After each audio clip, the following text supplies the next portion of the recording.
केशव प्रसाद मौर्य भी जाति जनगणना के खिलाफ नहीं है, ये सदन में छाती ठोक करके कह रहा। लेकिन उत्तम जी शांत रहिए। लेकिन माननीय सभापति महोदय, आप जाति जनगणना कराने की बात तो करते हो, कराने के पक्ष में नहीं होगा। यूपी विधानसभा सत्र में जो मुद्दा सबसे ज्यादा गूंजा वो था जातीय जनगणना का।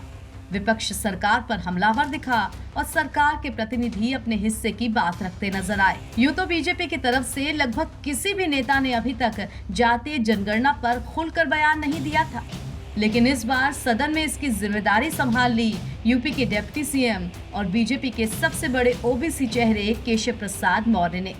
विधानसभा सत्र के दौरान अपने भाषण में जोर शोर से जातीय जनगणना पर बोलने के बाद उन्होंने सोशल मीडिया प्लेटफॉर्म पे भी अपना रुख साफ कर दिया है। केशव प्रसाद मौर्य ने एक ट्वीट किया जिसमें वो लिखते हैं, लोकतंत्र में गणना की सबसे महत्वपूर्ण भूमिका होती है, फिर चाहे वो मतगणना, जनगणना या जातीय जनगणना, इन सभी गणनाओं से ही लोकतंत्र मजबूत होता है। लोकतंत्र का मतलब ही गणना है।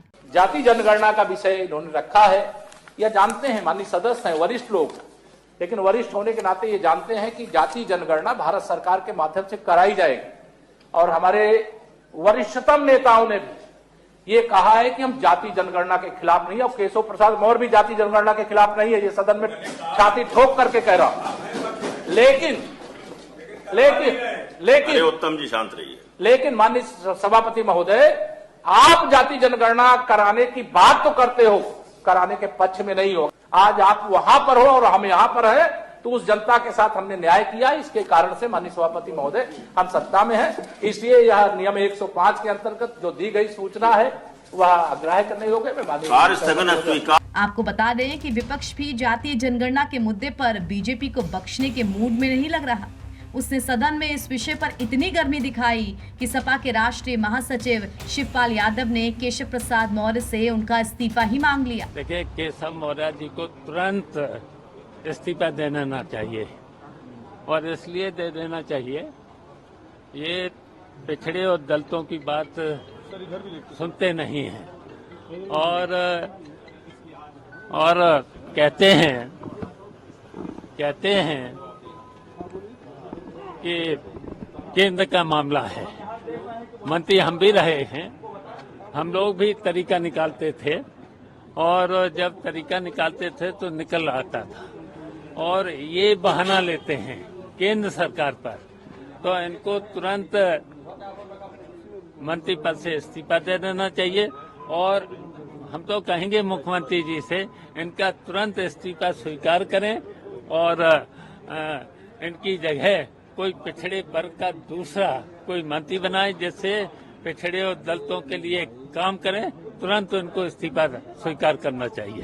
पहले केशव प्रसाद का सदन में जातीय जनगणना पर बयान देना और उसके बाद सोशल मीडिया पर भी इसी विषय पर लिखना, इन सब बातों को देखकर लग रहा है जैसे बीजेपी माहौल तैयार कर रही है। वैसे बीजेपी की ये पुरानी आदत है, वो अपनी पिच पर लाकर विपक्ष को खिलाती है। राम मंदिर से लेकर 3 तलाक और हिजाब तक उदाहरण के तौर पर ये वो कुछ खास मुद्दे हैं जिन्हें बीजेपी ने तैयार किया है और विपक्ष इन पर अपनी सफाई देने उतरता है। या यूं कहें कि चाहे यूपी में विपक्षी सपा हो या केंद्र में विपक्षी कांग्रेस, ऐसे बहुत कम मुद्दे हैं जो विपक्ष के बनाए हुए हैं और बीजेपी उनसे डील कर रही है।